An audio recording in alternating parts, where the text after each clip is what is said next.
when a group is so small, sometimes in the hundreds, and it might be becoming extinct, how do we answer people that say, well, the group is so small, wouldn't it be better to put our resources, our personnel, somewhere else?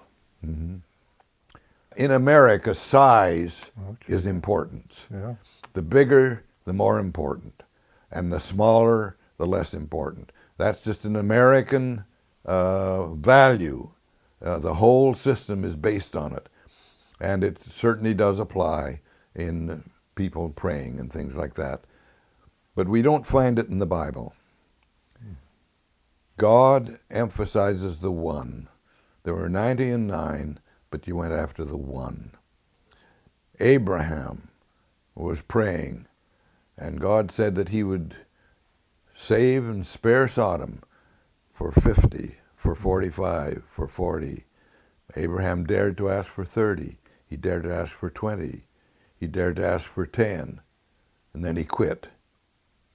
I asked myself the question, what if Abraham had asked if there was only one?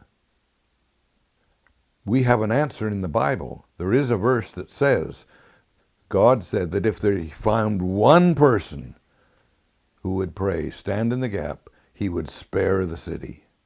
So God would have done it for one. Mm-hmm. Well, we answer to God, not to people. And so we felt we need to do what God would have us do, keep these people before him, because someday we'll answer to him as to why they did or didn't have the scriptures. We had it in abundance. We had more copies than we knew what to do with. Every year since 1610, when the King James was published, we've published another translation of the whole Bible in English for every year since. And recent years, we've even increased the rate of whole Bibles coming out every year in English. We don't know what to do with them all. We have lost all proportions. So we felt that the Bible as people prayer was no place for us to cut corners. God wanted everyone to hear. And he gave his word to people and told them to write. So God wanted it in writing. Granted that it's the preaching of the gospel, that's important.